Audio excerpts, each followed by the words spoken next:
సంగీత దర్శకుడు ఏఆర్ రెహమాన్ బాలీవుడ్ మీద చేసినటువంటి వ్యాఖ్యలు తీవ్ర దుమారాన్ని రేపుతూ ఉన్నాయి.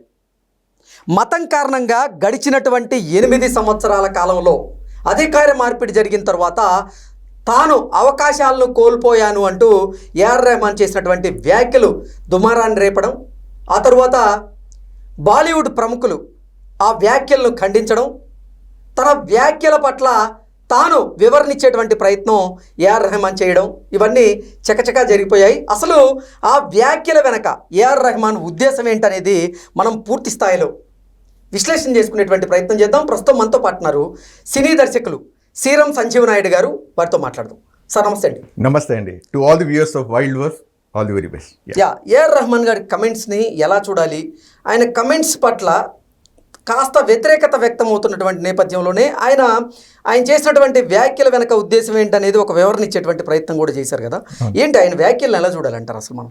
నిజంగా చెప్తున్నానండి, దేశ పౌరుడిగా ఫస్ట్ అండ్ ఫిలిం ఇండస్ట్రీలో ఒక డైరెక్షన్ డిపార్ట్మెంట్లో ఉంటూ చిన్నప్పటి నుంచి ఒక ఏఆర్ రెహమాన్ గారి మ్యూజిక్ని ఎంజాయ్ చేస్తూ పెరుగుతున్న ఒక వ్యక్తిగా, అంటే ఇండస్ట్రీలో ఉంటూ ఇలాంటి రోజు ఏఆర్ రెహమాన్ గారి గురించి మాట్లాడాల్సి వస్తుందనేది మాత్రం నేను కన్నీ విని ఎరగంగా ఊహించలేదండి. అంటే ఎంతోమంది శ్రోతలను ఓల్లాడించినటువంటి సంగీత దర్శకుడు ఏఆర్ రెహమాన్. అటువంటి వ్యక్తి దగ్గర నుంచి ఇటువంటి వ్యాఖ్యలు చాలామంది జీర్ణించుకోలేకపోతున్నారు. ఏంటి, దీన్ని ఎలా చూడాలంటారు? నిజంగా అండి, చెప్తున్నా కదా, ఒక స్థాయికి రావటానికి ఎంత కష్టపడతామో దాన్ని నిలుపుకోవడం కూడా ఒక చిన్న చిన్న పొరపాటు, అది ఏఆర్ రెహమాన్ లాంటి వ్యక్తి స్థాయిలో చేయటం అనేది మాత్రం నిజంగా అసలు ఆశ్చర్యంగా ఉంది నాకైతే. నిజంగా ఒకటికి 2 సార్లు నేను మామూలుగా ఇప్పుడు ఇవాళ సోషల్ మీడియాలో అన్ని న్యూస్లు వచ్చేస్తున్నాయి కదా, ఇది నిజమా కాదని నమ్మటానికి నాకు 1-10 సార్లు చూసుకోవాల్సి వచ్చింది. ఇజ్ ఇట్ ట్రూ, అసలు ఏఆర్ రెహమాన్ లాంటి వ్యక్తి అయినా ఇది మాట్లాడింది అనే పాయింట్కి ఒకటి అనలైజ్ చేసుకున్న తర్వాత అది వినింది, అది నిజమని తెలిసిన తర్వాత దాన్ని సింక్ చేసుకోవడానికి ఐ వాజ్ లైక్ షాక్. ఆయన షాక్ మూడ్లోకి వెళ్ళిపోయాను. ఏంటిది, ఏ విధంగా చూసినా కూడా తను ఎన్ని ఎక్స్పీరియన్సెస్ వచ్చినా కూడా, ఒకవేళ నిజంగా అనుకునే ఎక్స్పీరియన్సెస్ వచ్చినా కూడా అది తునప్రాయమే. ఒకవేళ ఉన్నా కూడా ఎటువంటి సార్ అన్ని చోట్ల ఇది 100% పర్ఫెక్ట్ కాదు సార్. కానీ ఎక్కడ ఏమైనా ఒక చిన్న మిస్బిహేవింగ్ వచ్చినా ఏమైనా వచ్చినా కూడా ఏఆర్ రెహమాన్ లాంటి వ్యక్తి మీడియా ఛానల్లో, అది కూడా BBC ఇంటర్నేషనల్ ఛానల్లోకి వెళ్ళి కూర్చొని మాట్లాడుతున్నప్పుడు ఈ యొక్క మాట పరివసానం ఎంత దూరం వెళ్తుంది. సార్ నేను ఎంత పెద్ద టెక్నీషియన్ అవ్వచ్చు, ఎంత పెద్ద పౌరుడైనా అవ్వచ్చు, కానీ దేశం ముందు సార్ ఒక పని, మన వృత్తి, మనకి కలమ తల్లి ఎంతో నీకు ఇచ్చిన గౌరవం, నీకు ఇచ్చిన గుర్తింపు, నీకు వచ్చిన నేమ్ అండ్ ఫేమ్ ఇంత నువ్వు అనుభవిస్తున్నావే, అది కేవలం ఒక భారతీయుడైన ఫ్యాక్టర్ ఒక్కటైతే ప్రపంచం మొత్తం కూడా తను యాక్సెప్ట్ చేసింది అనమాట. సో ఆ ఇచ్చిన ఫౌండేషన్ ఫర్ గ్రౌండ్ ఎవరు? భారతమాత, ఆ కలమ తల్లి. భారతమాతలో మనకి ఒక ఎన్నో పుణ్యాలు చేసుకుంటే సినిమా ఇండస్ట్రీలో ఒక క్రియేటివ్ వరల్డ్ లోకి మనం అడుగు పెడతాం. దట్ ఈస్ ది నానుడి. అది ఒక ప్రొఫెషన్ ని ఒక ఎథికల్ గా చూసుకుంటే you have to be very very thoroughly humbled. నాకు ఈ జీవితంలో నాకు ఈ వృత్తి వచ్చింది అని అంటే ఇది నాకు ఎన్నో పూర్వజన్మ సుకృతం అన్నట్టుగా భావిస్తాం. అది దేవుడు అది ఇచ్చిన తర్వాత దాంట్లో నువ్వు ఇంత పేరు ప్రఖ్యాతులు సంపాదించుకున్న తర్వాత నేను కరెక్ట్ చెప్పాలంటే ఇంత చీప్ స్టేట్మెంట్ ఇవ్వటం అనేది మాత్రం నాకు అర్థం కాలేదు. తర్వాత సార్ కరెక్ట్ చేసుకోవచ్చు, మాట్లాడుకోవచ్చు, వివరం ఇచ్చుకోవచ్చు, ఇట్లా కాదని ఇట్లా మీరు ఇంటెన్షన్స్ రాంగ్ ఉన్నాయని చెప్పొచ్చు, ఏమైనా ఉండొచ్చు. కానీ అంటే నేను చేసినటువంటి కమెంట్స్ ఏవైతే ఉన్నాయో అవి అంటే ఇతరులకి సరిగా అర్థం కాలేదు అన్నట్లుగా ఆయన వివరణ ఇచ్చేటువంటి ప్రయత్నం చేశారు. దీన్ని ఎలా చూడాలంటారు అసలు? సార్, మనం ఒక చిన్న పాట ట్యూన్ చేసుకుంటే, ఏఆర్ రెహమాన్ లాంటి వ్యక్తి పాట ట్యూన్ చేసుకుని రేపు రిలీజ్ అవుతుంది, రేపు మాస్టరింగ్ అయిపోయి ఫైనల్ మిక్సింగ్ అయిపోయి మొత్తం మాస్టరింగ్ అయిపోతుంది అనే టైంలో 100 సార్లు మనం చెక్ చేసుకుంటామే. ఒక్క చిన్న బీట్ ఎక్కడైనా మొత్తం సాంగ్ లో ఒక చిన్న బీట్ ఎక్కడైనా రాంగ్ వస్తే కరెక్ట్ చేయడం 10 సార్లు మనం చెక్ చేసుకుంటామే. అలాంటిది నువ్వు మాట్లాడే మాట ఇంతమంది చూస్తున్నప్పుడు మీ ఇంటెన్షన్స్ అర్థం కాలేదు అని చెప్పి వివరం ఇస్తుండొచ్చు, ఏమని చేస్తుండొచ్చు. అంటే ఇండియాస్ స్టార్ మ్యూజిక్ డైరెక్టర్ గా ఉన్నటువంటి ఏఆర్ రెహమాన్ గారికి నిజంగా ఆయన మతం వల్ల అవకాశాలు తగ్గి ఉండొచ్చా అంటే ఏం చెప్తారు? సార్, నిజం చెప్తున్నాను, భారతదేశంలో ఉంటూ స్పెసిఫిక్ గా ఇలాంటి మాటకి ఏ స్థాయిలో కూడా ఏ వృత్తిలో కూడా తావులేదు సార్. ఉండొచ్చు, నెగ్లిజిబుల్ 0.001% ఎక్కడ ఉంటుందేమో, ఎవరు శుద్ధ పూసలు కాదు ఇక్కడ పుట్టిన వాళ్ళందరూ ఉన్నా కూడా. కానీ ఏఆర్ రెహమాన్ స్థాయికి వచ్చిన తర్వాత ఆ వ్యక్తిని చూస్తూ టాలెంట్ అంతా పక్కకు పెట్టి అది స్పెసిఫిక్ గా గవర్నమెంట్ మారిన తర్వాత వచ్చింది ఇలా జరిగింది అని చెప్పడంలో దట్ ఈస్ సమ్వేర్ ఎక్కడో ఫిషీగా ఉంది. అంటే అతను ఏం చెప్తున్నారంటే నేను గుసగుసలు విన్నాను కానీ నాకైతే ప్రత్యక్షంగా అటువంటి అనుభవం లేదని చెప్తున్నారు. అనుభవం లేనప్పుడు మరి అటువంటి వ్యాఖ్యలు చేయడం కరెక్ట్ అంటారా? నేను అదే చెప్తున్నా సార్. నేను మామూలుగా ఇప్పుడు ఒక వ్యక్తిలో ఒక స్థాయికి వచ్చిన తర్వాత మనల్ని ఆరాధించే వాళ్ళు ఎంతో మంది ఉంటారు. మనం మాట్లాడేది ఏం మాట్లాడుతున్నాం మనల్ని చూసి అనుకరించే వాళ్ళు ఎంతో మంది ఉంటారు. వృత్తిపరంగా నీ బాడీ లాంగ్వేజ్ గా, నువ్వు వేసుకున్న కాస్ట్యూమ్స్ గా, నిన్ను ఆదర్శంగా రోల్ మోడల్ గా తీసుకుని వెళ్ళే వాళ్ళు ఎంతో మంది ఉంటారు. అలాంటప్పుడు మాట ఎంత జాగ్రత్తగా ఉండాలి. నేను ఏదో విన్నాను, నువ్వు విన్నుంటే దాన్ని నిజంగా నీకు నెగ్లిజిబుల్ అయ్యింటే నీ స్థాయి వ్యక్తిలో దాన్ని అక్కడికి వచ్చి ప్రస్తావించాల్సిన అవసరం లేదంటున్నా.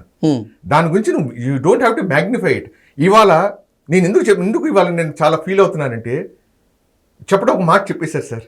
ఆయన చెప్పారు కాబట్టి మొత్తం ఇవాళ దేశం మొత్తం సినిమా ఇండస్ట్రీలో కానీ, సినిమా ఇండస్ట్రీ బయట, సినిమా ఇండస్ట్రీలో ఏ చిన్న చిటుకుమన్నా కూడా భూకంపాలు వస్తుంటాయి. అలాంటిది ఇవాళ దేశం మొత్తం కూడా ఈ టాపిక్ మీద డిస్కషన్ అవుతుంది అని అంటే చిన్నపిల్లల మీద, భావితరాల మీద ఒక చిన్న స్కూల్లో ఇవాళ కమ్యూనిటీకి ఏ రోజైనా మన స్కూల్కి వెళ్ళినప్పుడు మనకు ఎప్పుడైనా మా పక్కన కూర్చున్న ఫ్రెండ్ ముస్లిమో, హిందువో, సిక్కో అని చూసుకుని కూర్చున్నామా సార్? అలాంటి వాళ్ళకి ఇవాళ ఆ స్కూల్కి వెళ్తున్న పిల్లలకి కానీ ఎవరైతే న్యూస్లో చూస్తున్నాళ్ళు వీళ్ళు ఏంటి ముస్లిం అనే దాని మీద వివక్ష జరిగిందంట, వీళ్ళు ఏదో ఒక కేటగరైజింగ్ జరిగిందంట, దానివల్ల ఏఆర్ రెహమాన్ లాంటి వ్యక్తికే ఛాన్సెస్ రాకపోవడం అనేది అని చెప్పడం అనేది మాత్రం. అంటే భారతదేశంలో అత్యధిక రెమ్యునరేషన్ తీసుకునేటువంటి మ్యూజిక్ డైరెక్టర్లో ఏఆర్ రెహమాన్ మొదటి స్థానంలో ఉంటారు. అలాగే కొంతమంది ప్రొడ్యూసర్లు అంటే తక్కువ బడ్జెట్స్ సినిమాలు తీసే ప్రొడ్యూసర్లు ఎవరైతే ఉంటారో, అరే ఇతను మన బడ్జెట్లో కొట్టలేరేమో, అంటే అతని స్థాయి వేరు కదా అని ఆలోచించి అతని దగ్గరికి వెళ్ళాలంటే ఆలోచించి వెళ్లకుండా ఉండే చాలా మంది నిర్మాతలు ఉంటారు. దాంతోపాటుగా అతను ఇప్పుడు విదేశాల్లో ఎక్కువగా ఈవెంట్స్, ప్రోగ్రామ్స్ చేస్తున్నటువంటి నేపథ్యంలో అతనికి అవకాశాలు కూడా కొంచెం తగ్గి ఉండొచ్చు. దాన్ని అతను ఒక మతంగా, అలాగే ఒక ప్రభుత్వ మార్పిడి జరిగిన దానికి నాకు అవకాశాలు తగ్గాయి అంటూ చెప్పడాన్ని ఎలా చూడాలంటారు? మీ ప్రశ్నలోనే మొత్తం ఆన్సర్ ఉంది సార్. ఆయన యాక్చువల్గా ఆయన ట్రెండ్స్ మార్చుకున్న ఇంతకుముందు కూడా సార్, ఇప్పుడు ఎక్కడైనా ఫైనల్ మిక్సింగ్ అంతా జరగాలంటే మామూలుగా ఇక్కడ ఉంటే సింఫోనీ గారి వర్క్స్ అంతా కూడా ఇక్కడ జరిగేది ఇండియాలోనే. కానీ ఆయన లండన్లోనే చేయించేవాడు, ఇక్కడ నుంచి ట్రాక్స్ అక్కడ పంపించి అక్కడ కూర్చొని చేయించేవాడు. సో భరించారు అందరూ కూడా, ఎందుకంటే ఆయన క్వాలిటీ దానికి ఇంప్రూవైజ్ చేయడానికి, ఇన్స్ట్రుమెంటేషన్ వాడేదానికి, టెక్నీషియన్స్ ఎవరైతే ఇంట్రొడ్యూస్ చేస్తున్నాడో దానికి ఏదైతే తీసుకొని కొత్త శబ్దాన్ని ఇంట్రొడ్యూస్ చేస్తున్నాడు, ఒక కొత్త క్వాలిటీని మనకి ఇస్తున్నాడు అనే పాయింట్లో ఉన్నప్పుడు ప్రతి ఒక్కరు దాన్ని ఆహ్వానించారు. ఆయనకి రెడ్ కార్పెట్ వేశారు. Yes you do it. ఎందుకంటే సినిమాలో హీరో ఎవరున్నా, హీరోయిన్ ఎవరున్నా కూడా పట్టించుకోకుండా ఏఆర్ రెహమాన్ గారు మ్యూజిక్ చేస్తున్నట్టే ఆ పాట మ్యూజిక్ ఎలా వచ్చి ఉండొచ్చు, దానికి దాని ఎలా మనం ఎంత ఎంటర్టైన్ అవుతామని. అంటే ఒక మ్యూజిక్ ఇంతకుముందు ఒక మూవీ ఫిలిం ఇండస్ట్రీలో మ్యూజిక్ ఆల్బమ్ హిట్ అయితే సినిమా 60% హిట్ అనే కేటగిరీలో ఉండేది. దాంట్లో ఏఆర్ రెహమాన్ గారి పాత్ర ఎంత ఉంది సార్? ఇన్ని సినిమాల నుంచి మీరు చూడండి ఆయన పాత్ర. అంటే almost he has declared that 60 to 70% of the movie is hit before release only because of good music. So అలాంటి సిచ్యువేషన్ నుంచి వచ్చిన వ్యక్తి ఇవాళ నేను మాట్లాడుతున్నప్పుడు ఏ కారణాల వల్ల అవనేది sir? Okay, come with the facts sir. ఈ పర్టికులర్ ఇండివిజువల్ ఈ పర్టికులర్ సిచ్యువేషన్ లో ఈ డిస్కషన్స్ లో నాకు మత విపక్ష చూపించాడు, నాకు ఈ సిచ్యువేషన్ నాకు జరిగింది. Come with the facts then if that is the case. ఏదో నేను ఎక్కడో విన్నాను. 80s లో 90s లో ఇళయరాజా గారికి బీభత్సమైనటువంటి అవకాశాలు వచ్చాయి. అవును, అటువంటి అవకాశాలు ఇళయరాజా గారికి ఇప్పుడు వస్తున్నాయా? అంటే మ్యూజిక్లో కానీ ఇతర రంగాల్లో, ఇతర శాఖల్లో, విభాగాల్లో కూడా అప్డేట్ కోరుకుంటూ ఉన్నారు చాలామంది. సో అంటే ఒక సమయంలో ఒక మ్యూజిక్ డైరెక్టర్ టాప్లో ఉంటున్నారు, మరొక సమయంలో చూసుకున్నట్లయితే ఇంకొక మ్యూజిక్ డైరెక్టర్ కూడా అవకాశాలు వస్తూ ఉన్నాయి. సో ఇంత మాత్రం చేత అంటే ఒకప్పుడు ఇళయరాజా టాప్లో ఉన్నారు, అలాగే కీరవాణి గారు టాప్లో ఉన్నారు, మణిశర్మ గారు టాప్లో ఉన్నారు, కోటి గారు కొన్ని సంవత్సరాల టాప్లో ఉన్నారు, ఇప్పుడు కోటి గారి పరిస్థితి. ఇలా అంటే ఒక్కొక్క సమయంలో ఒక్కొక్కరు రాణిస్తూ ఉంటారు. మాత్రం చేత మతం వల్ల అవకాశాలు తగ్గాయి అని ఆయన అనుకోవడం, దాన్ని కమెంట్ రూపంలో తెలియజేయడం ఎలా సార్ మీ ఛానల్ ద్వారా నేను ఏఆర్ రెహమాన్ గారికి చూస్తే లేకపోతే ఆయన అభిమానులు గారికి చూస్తే నేను ఒక్కటే ప్రశ్న అడుగుతున్నాను సార్. ఎంతమంది పాకిస్తాన్ సింగర్స్తో ఇండియన్ ముస్లిమ్స్ వదిలేసేయండి, పాకిస్తానీ సింగర్స్ని తీసుకొచ్చి మన బాలీవుడ్లో పాటలు పాడించలేదు సార్. ఎంతమంది నుస్రత్ ఫతే అలీ ఖాన్ పేరుతో సహా చెప్పాలంటే ఎంతమంది అల్తాఫ్ రాజా వీళ్ళందరినీ తీసుకొచ్చి పాటలు పాడించలేదా? అది ప్రజల ఆధారణ throughout the length and breadth of the nation రాలేదా? హవా హవా పాట ఏంటి సార్? అల్తాఫ్ రాజా గారి పాట ఎంత పెద్ద సెన్సేషనల్ హిట్. అక్కడ ఎవరైనా పాకిస్తానీ సింగర్, ఇండియన్ సింగర్, ముస్లిం, హిందూ అని చూసారా? సార్ కళ సార్, కళకి ఎప్పుడు ఇట్లాంటి విపక్ష ఉండదు. ఎప్పుడు ఎటువంటి పరిస్థితుల్లో కళామ తల్లికి సేవ చేస్తున్నాడంటే ఫస్ట్ కళ సార్.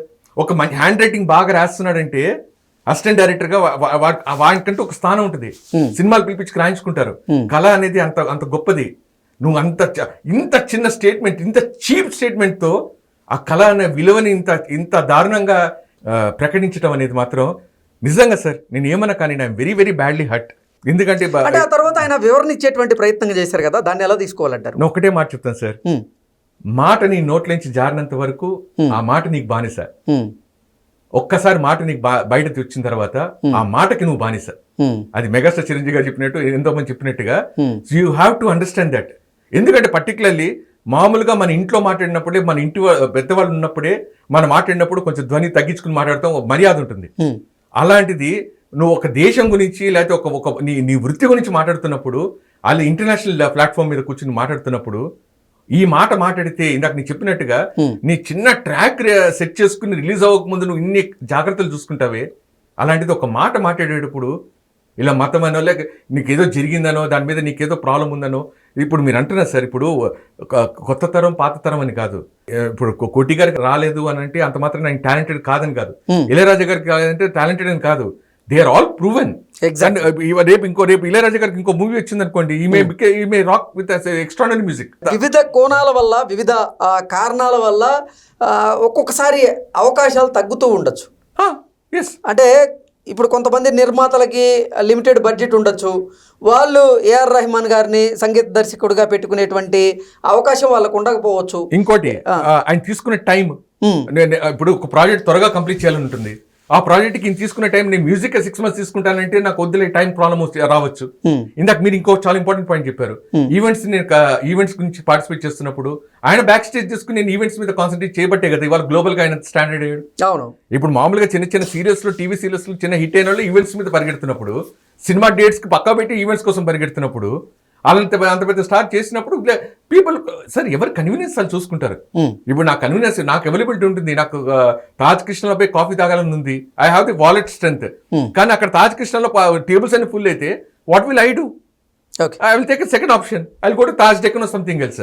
అంత మాత్రాన నేను దానికి ఏదో పులిమేసి దానికి ఏదో చేసి ఒక్కటి చెప్తున్నాను సార్, నువ్వు మాట్లాడింది నిజమైతే mister AR Rahman sir, I'm telling you from here, మీరు మాట్లాడింది నిజమైతే come with the facts, tell with the personalities, tell with the individuals. But anyway he has given the explanation to come back.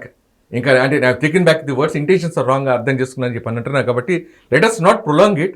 కానీ కళామతలి సేవ చేస్తున్నప్పుడు, కళకి సేవ చేస్తున్నప్పుడు మాత్రం మనం మాట్లాడే ఉచ్చారణ కానీ మనం చేసే వృత్తి ధర్మాన్ని ఎంత కాపాడుకుంటామో, మనం చూపించుకునే ప్రెజెంటేషన్ టు ది వరల్డ్ ఎంతో. ఎందుకంటే మనల్ని ఆదర్శంగా చూసుకుని ఎంతోమంది ప్రపంచం మొత్తం ఎదురుస్తుంటుంది.